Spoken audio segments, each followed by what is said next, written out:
నమస్తే, నేను Prabhakar Venavanka. Welcome to PV news. కేంద్ర మంత్రి బండి సంజయ్ ఫోన్ ట్యాపింగ్ కేసులో విచారణకు హాజరైన తర్వాత కొన్ని కీలకమైన వ్యాఖ్యలు చేశారు.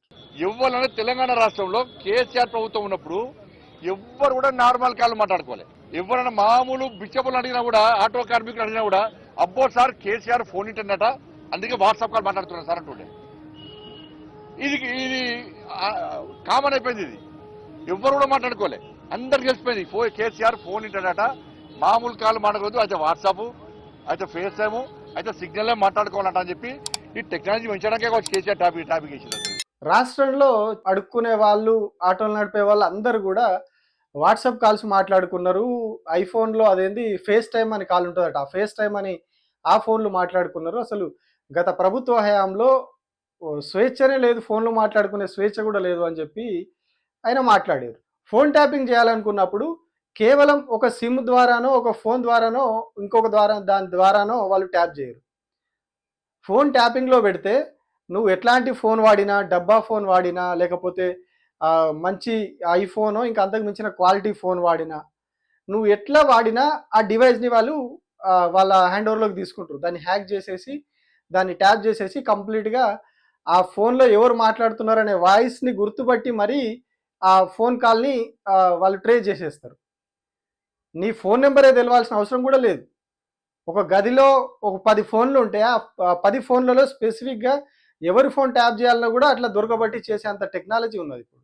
ఇట్లా ఏ ఫోన్ అయినా ఏ రకంగానైనా హ్యాక్ చేయడానికి వీలైనప్పుడు నువ్వు ఫేస్ టైంలో మాట్లాడినా, వాట్సాప్లో మాట్లాడినా, ఇంకొక దానిలో మాట్లాడినా, డబ్బా ఫోన్లో సిమ్ వేసుకొని మాట్లాడినా, భూమి లోపలికి పోయి దాక్కొని మాట్లాడినా వాళ్ళు ట్రాక్ చేస్తారు, హ్యాక్ చేస్తారు, ట్యాప్ చేస్తారు. రకరకాల టెక్నాలజీలు ఉంటాయి దాంట్లో. ఇవన్నీ కూడా ఫోన్ ట్యాపింగ్ అనేది రెగ్యులర్ ప్రాసెస్గా జరిగేది. దానికి సంబంధించిన కొన్ని రూల్స్, రెగ్యులేషన్స్ అవన్నీ ఉంటాయి. సరే, నిజంగా ఫోన్ ట్యాపింగ్ జరిగిందా, గత ప్రభుత్వం తప్పిదం చేసిందా, బీఆర్ఎస్ పార్టీ ఏం చేసింది, నిజంగా వాళ్ళు తప్పు జరిగితే వాళ్ళు నిజంగానే ఫోన్లు ట్యాపింగ్ చేసి తప్పుడు వాటికి వాడితే 100% వాళ్ళను చర్యలు తీసుకోవాలి, అందరికందరిని పట్టుకపోయి జైలు వేయాలి. కానీ మనం ఇప్పుడు బండి సంజయ్ గురించి మాట్లాడుకుందాం. అసలు ఆయన ఎందుకు అట్లా మాట్లాడతాడు? తెలిసి మాట్లాడతాడా, తెలియక మాట్లాడతాడా? కేంద్రంలో హోంశాఖకు సహాయ మంత్రిగా ఉన్నారు ఆయన. అసలు ఈ ఫోన్ ట్యాపింగ్ కథ ఏంది, ఫోన్ ట్యాపింగ్ ఎట్లా చేస్తారు, ఎట్లా జరుగుతుంది, దాని కథ ఏంది అనేది మినిమం అవగాహన ఉండాలి.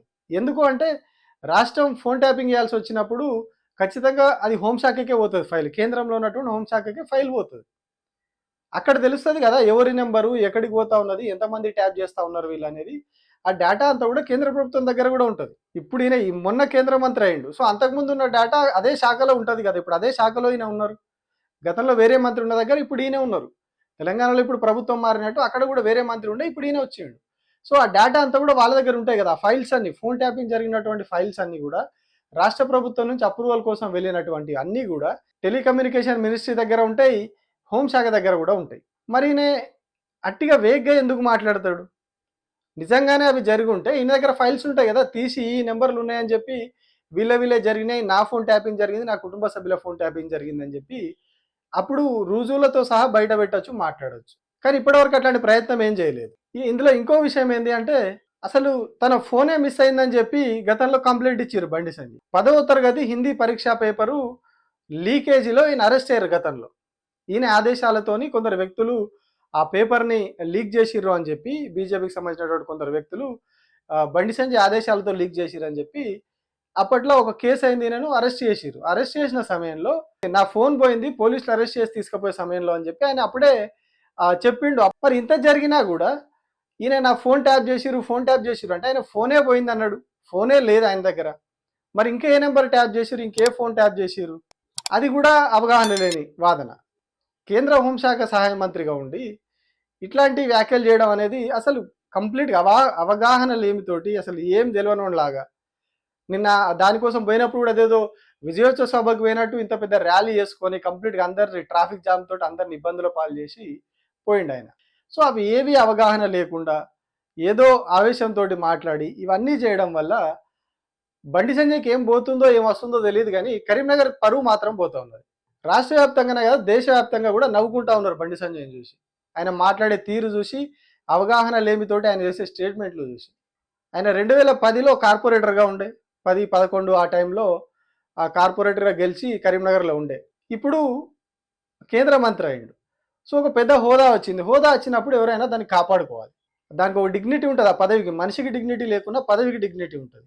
ఆ డిగ్నిటీని కాపాడాలి. కానీ ఆ డిగ్నిటీని కాపాడుకోకుండా చిల్లర చిల్లర మాటలు మాట్లాడి నేను ఒకటే సవాల్ చేస్తున్నా. చలో, ఏ గుడి కంటే ఆ గుడికి నా కుటుంబంతో సహా వస్తా, భార్య పిల్లతో సహా వస్తా. నువ్వు మీ అయ్యా, మీ అమ్మ, మీ భార్య, మీ పిల్లలందరూ కూడా ఏ గుడికి వస్తారో రాని. మేము ఫోన్ ట్యాపింగ్ చేయించలేదు. ఫోన్ ట్యాపింగ్ నాకు నీకు సంబంధం లేదు.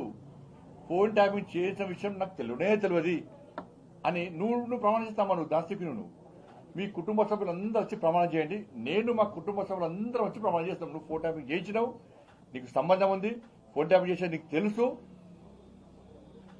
నీ భాగస్వామ్యం నేను ప్రమాణం చేస్తా. సిద్ధమా చెప్పు. డే టు టైం తప్పించుకుంటే నేను సమాధానం ఇచ్చిపెట్టా. రాసిపెట్టుకో. నేను నిరంతరం ప్రశ్నిస్తూనే ఉంటా ఈ విషయంలో. ఏ టెంపుల్కి వస్తావు? నీకు మా టెంపుల్ మీద నమ్మకం లేకుంటే మసీద్ అంటావా, చర్చ్ అంటావా, నీ ఇష్టం.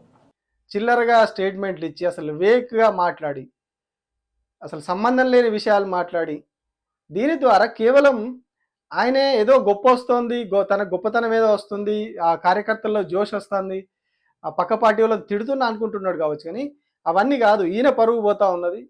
ఈయనకు ప్రాతినిధ్యం వహిస్తున్నటువంటి కరీంనగర్ పార్లమెంట్ నియోజకవర్గం పరువు, కరీంనగర్ జిల్లా పరువు పోతా ఉన్నది. అంతకుమించి కొత్తగా ఏం జరుగుతలేదు, గొప్పగా ఏం జరుగుతలేదు. కనీసం మరి కేంద్ర మంత్రి అయినాకనన్నా కొంచెం సబ్జెక్ట్ తెలుసుకొని మాట్లాడాలి. పక్కన సెక్రటరీలు ఉంటారు, ఐఏఎస్ ఆఫీసర్లు ఉంటారు, ఐపీఎస్ ఆఫీసర్లు, ఐఆర్ఎస్ ఆఫీసర్లు, వీళ్ళకి అసిస్ట్ చేయడానికి పెద్ద పెద్ద ఆఫీసర్లు ఉంటారు. వాళ్ళని అడిగితే కొంత రాసిస్తారు 4 లైన్లు, అవి తీసుకొని చదవచ్చు. కానీ అదేం లేకుండా గాలి ముచ్చట్లు మాట్లాడి గాలి గాలి చేస్తే పోయేది మీ పరువు కాదు బండి సంజయ్ గారు, మన కరీంనగర్ జిల్లా పరువు పోతుంది. కొంచెం అట్లాంటి చిల్లర మాటలు బంద్ చేసి జిల్లా పరువు కాపాడండి. Thank you.